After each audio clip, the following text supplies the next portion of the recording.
ಸೌಜನ್ಯ ಹುಟ್ಟಿದ ದಿನಾನೇ ನಿಮಗೆ ಬರೋಬ್ಬರಿ ನಿಮ್ಮ ಕಪಾಳಿಗೆ ಬಾರಿಸಿದಾಳೆ ಸೌಜನ್ಯ.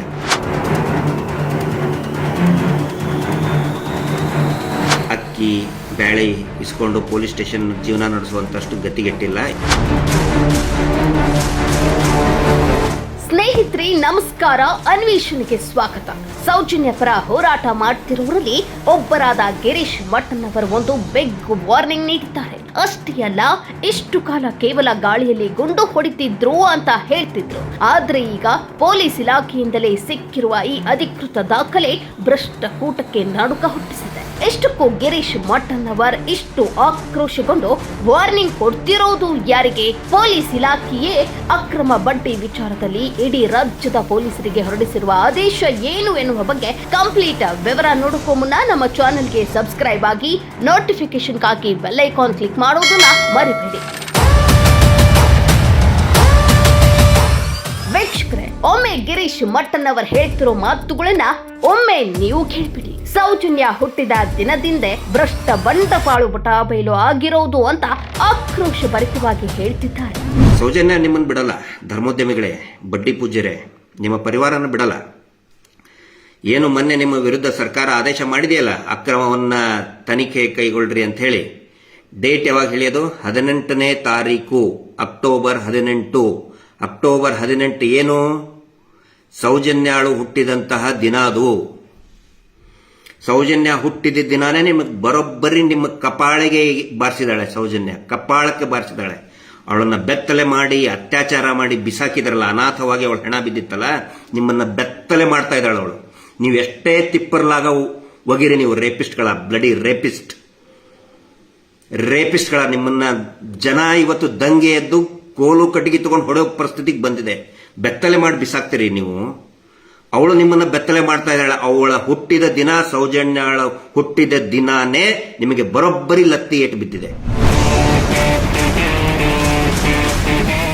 ಇಷ್ಟೊಂದು ಆವೇಶದಲ್ಲಿ ಗಿರೀಶ್ ಮಟ್ಟಣ್ಣವರ ಮಾತಾಡೋಕೆ ಕಾರಣವೇನು ಗೊತ್ತಾ? ಅದುವೇ ಪೊಲೀಸ್ ಇಲಾಖೆಯಿಂದ ಮಾಹಿತಿ ಹಕ್ಕಿನಡಿ ಪಡೆದಿರುವ ಈ ಒಂದು ಅಧಿಕೃತ ಆದೇಶ. ಪೊಲೀಸ್ ಮಹಾನಿರ್ದೇಶಕರಿಂದ ಎಲ್ಲಾ ಠಾಣೆಗಳು ಕೂಡ ಇವ್ರ ಬಗ್ಗೆ ಏನೇನು ಅಕ್ರಮ ಮೀಟರ್ ಬಡ್ಡಿ ದಂಧೆ ವಿರುದ್ಧ ಸೂಕ್ತ ಕಾನೂನು ಕ್ರಮವನ್ನ ಕೈಗೊಳ್ಳಬೇಕು, ಆ ಥರ ದೂರು ಬಂದಾಗ ಅಂತ ಹೇಳಿದಾಗ ಒಂದು ಪ್ರಾಮಾಣಿಕತೆ, ಜನಪರ ಇರುವಾದಂತಹ ಒಂದು ಆದೇಶ ಅದು. ಎಲ್ಲರೂ ಭ್ರಷ್ಟರು ಇರುವುದಿಲ್ಲ, ಅನೇಕ ಜನ ಪ್ರಾಮಾಣಿಕರಿರ್ತಾರೆ. ಅವರು ಆ ಥರ ಆದೇಶ ಹೊರಡಿಸಿದ ಮೇಲೆ ಇವ್ರದ್ದು ಏನೋ ಎಲ್ಲ ಬಿಚ್ಚೋಗ್ತಾ ಇದೆ, ಆತಂಕಕ್ಕೀಡಾಗಿದ್ದಾರೆ. ಎಷ್ಟು ಕಾಲ ಕೇವಲ ಗಾಳಿಯಲ್ಲಿ ಗುಂಡು ಹೊಡೆಯುತ್ತಿದ್ದೀರಾ, ಬೆನಹಕಾರನ ದೊಡ್ಡವರ ವಿರುದ್ಧ ಆರೋಪ ಮಾಡ್ತಿದ್ದೀರಾ ಎನ್ನುವ ಟೀಕೆಗಳನ್ನ ಸೌಜನ್ಯ ಪರ ಹೋರಾಟಗಾರರು ಭರಿಸಬೇಕಾಗಿತ್ತು. ಅಲ್ಲದೆ ಅಲ್ಲಿ ನಡೆಯುತ್ತಿರೋ ಅನ್ಯಾಯದ ವಿರುದ್ಧ ಧ್ವನಿ ಎತ್ತಿರೋ ಸಂಘ ಸಂಸ್ಥೆಗಳು, ಸೇವಾ ಸಮಿತಿಗಳ ಸದಸ್ಯರು ಕೂಡ ಕಾನೂನು ಸಂಕಷ್ಟಗಳನ್ನ ಎಂದಿಗೂ ಎದುರಿಸುತ್ತಿದ್ರು, ಅದನ್ನು ಕೂಡ ಲೇವಡಿ ಮಾಡ್ತಿದ್ರು. ಆದ್ರೆ ಈಗ ಲಭ್ಯ ಆಗಿರುವ ಪೊಲೀಸ್ ಇಲಾಖೆಯ ಈ ಒಂದು ಆದೇಶ ಪ್ರತಿ ಇಂತಹ ಟೀಕೆಗಳನ್ನ ಮಾಡಿರೋ ಬಾಯಿ ಮುಚ್ಚಿಸಿರೋದು ಮಾತ್ರವಲ್ಲ, ಇಲ್ಲಿಯವರೆಗೂ ಸಭ್ಯತೆ ಶ್ರೇಷ್ಠ ಅಂತೆಲ್ಲ ಪೊಂಗಿ ಊದಿದವರ ಬುಡಕ್ಕೂ ಕೂಡ ಬೆಂಕಿ ಹಚ್ಚಿದೆ. ಆದ್ರೂ ಈ ಆದೇಶವನ್ನ ಪಾಲಿಸದೆ ಆಮಿಷ ಒಡ್ಡೋದಕ್ಕೆ ಮುಂದಾಗಿರುವ ಭ್ರಷ್ಟರ ವಿರುದ್ಧವೇ ಗಿರೀಶ್ ಮಟ್ಟಣ್ಣವರು ಇಷ್ಟೊಂದು ಕೆಂಡಾಮಂಡಲವಾಗಿದ್ದಾರೆ. ರಾಜ್ಯದ ಎಲ್ಲಾ ಪೊಲೀಸ್ ಠಾಣೆಗಳಿಗೆ ಆಹಾರದ ದವಸ ಧಾನ್ಯಗಳ ಕಿಟ್ ಅನ್ನ ನೋಡಿ ಪೂಜ್ಯರು ಕೊಟ್ಟರು ಅಂತ ಹೇಳಿ ಎಲ್ಲಾ ಪೊಲೀಸ್ ಠಾಣೆಗಳಿಗೂ ಕೂಡ ಅದನ್ನ ವಿತರಣೆ ಮಾಡುವಂತಹ ಕೆಲಸ ಮಾಡ್ತಾ ಇದ್ದಾರೆ. ಕಿಟ್ಟು, ದವಸ ಧಾನ್ಯಗಳು, ಇನ್ನೇನೋ ಒಂದಿಷ್ಟು ಸ್ಟೇಷನರಿ. ನಮ್ಮ ಪೊಲೀಸ್ ಸ್ಟೇಷನ್ ಅಷ್ಟೊಂದು ಗತಿಗೆಟ್ಟಿಲ್ಲ. ಇಂಥ ಮೀಟರ್ ಬಡ್ಡಿ ದಂಧೆ ಮಾಡೋರ ಕಡೆಯಿಂದ ಅಕ್ಕಿ ಬ್ಯಾಳೆ ಇಸ್ಕೊಂಡು ಪೊಲೀಸ್ ಸ್ಟೇಷನ್ ಜೀವನ ನಡೆಸುವಂತಷ್ಟು ಗತಿಗೆಟ್ಟಿಲ್ಲ.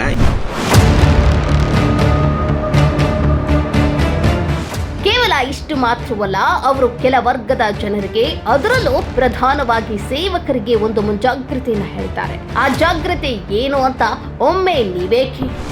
ಸೇವಾ ಪ್ರತಿನಿಧಿಗಳು ಏನು ಅಂತ ಇವರು ಇಟ್ಕೊಂಡಿದ್ದಾರಲ್ಲ ಈ ವಸೂಲಿ ಮಾಡಕ್ಕೆ, ನಾನು ಅವ್ರಿಗೆ ಹೇಳ್ತಾ ಇದ್ದೀನಿ, ನಾವು ನಿಮ್ಮ ವಿರುದ್ಧ ಇಲ್ಲ. ನಿಮ್ಮ ಯೋಜನಾಧಿಕಾರಿಗಳು ಅಧಿಕಾರಿ ಅಂತ ಫೇಕ್ ಹೆಸರಿಟ್ಟಿದ್ದಾರೆ, ಇಟ್ಸ್ ಓಕೆ. ಅವ್ರಿಗೆ ಏನು ನಿಮ್ಮ ಈ ಟ್ರಸ್ಟ್ನ, BC ಟ್ರಸ್ಟ್ನ ಈ ಕರ್ಮಚಾರಿಗಳಿದ್ದೀರಿ, ಜಿಲ್ಲಾ ಮಟ್ಟದವರಿದ್ದೀರಿ, ವಿಭಾಗ ಮಟ್ಟದವರಿದ್ದೀರಿ, ಗ್ರಾಮ ಮಟ್ಟದಲ್ಲಿ ಇದ್ದೀರಿ.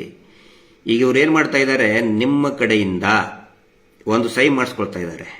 ನಮಗೆ ಧರ್ಮಸ್ಥಳ ಮೇನ್ ಹೆಡ್ ಕ್ವಾರ್ಟರಿಂದ, ಈ ಬಡ್ಡಿ ಸಂಘದ ಮೇನ್ ಹೆಡ್ ಕ್ವಾರ್ಟರ್ ಟ್ರಸ್ಟ್ ಏನಂತ ಅಂತಾರೆ, ಬಡ್ಡಿ ಪೂಜಾರಿ ಟ್ರಸ್ಟ್ ಇದೆಯಲ್ಲ, ಅವರಿಂತ್ರ ನಮಗೆ ಹೇಳಿದ್ದಾರೆ RBI ರೂಲ್ಸ್ ಇಂತ್ರನೇ ನಾವು ಪಾಲನೆ ಮಾಡಬೇಕು ಅಂತ ಹೇಳಿ ಮುಂಚೆನೆ ನಮಗೆ ಹೇಳಿದ್ದಾರೆ ಅಂತ ಹೇಳಿ ನಿಮ್ಮ ಕಡೆ ಅಂತ ಸೈನ್ ಮಾಡಿಸ್ಕೊತಾ ಇದ್ದಾರೆ. ಈಗ ಇದರ ಅರ್ಥ ಏನು ಅಂತ ಹೇಳಿದ್ರೆ, ನಾಳೆ ಇವರು ಬಿದ್ದೇ ಬೀಳ್ತಾರೆ. ಈಗ ಬಿದ್ದಿದ್ದಾರೆ, ಈಗ ಹಳ್ಳಕ್ಕೆ ಬಿದ್ದಿದ್ದಾರೆ. ಈಗ ಅವರು ಇದನ್ನೆಲ್ಲವನ್ನು ಕೂಡ ನಿಮ್ಮ ತಲೆಗೆ, ಕಾರ್ಮಿಕರ, ಈ ಸಂಸ್ಥೆಯ ಪಾಪ ಕಾರ್ಮಿಕರ ನೌಕರರ ತಲೆಗೆ ಕಟ್ಟವರು. ಈಗ ನಾವೇನು ಮಾಡಿಲ್ಲಪ್ಪ, ನಾವು ಏನು ಮಾಡಲ್ಲ, ನಾವು ಭಾರಿ ನೀಟಾಗಿ RBI ನಿಯಮದ ಪ್ರಕಾರನೇ ಇದೀವಿ, ಬ್ಯಾಂಕಿನ ನಿಯಮ ಪ್ರಕಾರನೇ ಇದೀವಿ. ಆದರೆ ನಮ್ಮ ಈ ಕೆಲಸ ಮಾಡೋರು ಇರ್ತಾರಲ್ಲ, ಸೇವಾ ಪ್ರತಿನಿಧಿಗಳು, ಯೋಜನಾಧಿಕಾರಿಗಳು, ಅವರು ಮಾಡಿದ್ದನ್ನೆಲ್ಲ ನಾವೇನು ಬೈ ಅಂತ ಹೇಳಿಲ್ಲ, ಅವ್ರು ಹೋಗಿ ಬೈದಿದ್ದು. ನಾವೇನು ಅವ್ರಿಗೆ ವಾರ ವಾರ ವಸೂಲಿ ಮಾಡಂತ ಹೇಳಿಲ್ಲ, ಅವರು ಮಾಡಿದ್ದು ಅಂತ. ನಮ್ಮ ಕಡೆ ಅಂತಾರೆ, ಮಂಗ್ಯ ತಿಂದು ಬೆಣ್ಣೆ ತಿನ್ನೋದು ಮಂಗ್ಯ ತಿಂದು ಆಡಿನ ಮುಸುಡಿಗೆ ಒರೆಸ್ತಂತಾರೆ. ಅಂದ್ರೆ ಮಂಗ ತಾನು ಬೆಣ್ಣೆ ತಿಂದು ಮೇಕೆ ಬಾಯಿಗೆ ಸೌರ್ ಬಿಡ್ತದೆ, ಅಂದ್ರೆ ಜನಕ್ಕೆ ಗೊತ್ತಾಗ್ಲಿ ಮೇಕೆ ತಿಂದಿದೆ ಅಂತ ಹೇಳಿ. ಆ ರೀತಿ ಕೆಲಸಕ್ಕೆ ಇವರು ಕೈ ಹಾಕಿದ್ದಾರೆ. ಈಗಾಗಲೇ ರಾಜ್ಯದ ಹಲವು ಜಿಲ್ಲೆಗಳಲ್ಲೂ ಕೂಡ ಅಕ್ರಮ ಬಡ್ಡಿ ವಿಚಾರಕ್ಕೆ ಸಂಬಂಧಿಸಿದಂತೆ ಏನೆಲ್ಲ ಕ್ರಮಗಳಾಗಿವೆ, ಎಲ್ಲೆಲ್ಲಿ ತನಿಖೆ ಆಗ್ತಿದೆ, ಜನರಿಂದ ಎಷ್ಟೆಷ್ಟು ದೂರುಗಳು ದಾಖಲಾಗಿವೆ ಎನ್ನುವ ಬಗ್ಗೆ ಕೂಡ ಮಾಹಿತಿ ಕಲೆ ಹಾಕುವ ಕೆಲಸ ನಡೀತಿದೆ. ಒಂದು ವೇಳೆ ಯಾವುದೇ ಒತ್ತಡಕ್ಕೆ ಮಣಿಯದೆ, ಯಾವ ಆಮಿಷಕ್ಕೂ ಒಳಗಾಗದೆ ಈ ಬಗ್ಗೆ ನಿಷ್ಪಕ್ಷಪಾತವಾಗಿ ತನಿಖೆ ಆದರೆ ಕರ್ನಾಟಕ ರಾಜ್ಯದ ಮಟ್ಟಿಗೆ ಅತಿ ದೊಡ್ಡ ಹಗರಣ ಒಂದು ಬೆಳಕಿಗೆ ಬರುವಂತಾಗುವುದು ಅಕ್ಷರಶಃ ಸತ್ಯ ಎನ್ನುವುದು ಗಿರೀಶ್ ಮಟ್ಟನ್ ಅವರವರ ಮಾತು. ಆದ್ರೆ ಈ ಬಗ್ಗೆ ಸಂಬಂಧಪಟ್ಟ ಅಧಿಕಾರಿಗಳು, ರಾಜಕಾರಣಿಗಳು ಏನ್ ಮಾಡ್ತಾರೆ ಎನ್ನುವುದೇ ಸದ್ಯ ರಾಜ್ಯದ ಜನರ ಮುಂದಿರುವ ಯಕ್ಷ ಪ್ರಶ್ನೆಯಾಗಿದೆ. ಈ ವಿಚಾರದ ಬಗ್ಗೆ ನಿಮ್ಮ ಅನಿಸಿಕೆ ಏನು ಅಂತ ಕಮೆಂಟ್ ಮಾಡಿ ತಿಳಿಸಿ. ಮತ್ತೊಂದು ಇಂಟ್ರೆಸ್ಟಿಂಗ್ ಸ್ಟೋರಿ ಜೊತೆ ನಿಮ್ಮ ಮುಂದೆ ಬರ್ತೀವಿ. ಅಲ್ಲಿಯವರೆಗೂ ಕೀಪ್ ವಾಚಿಂಗ್ ಅನ್ವೇಷಣೆ.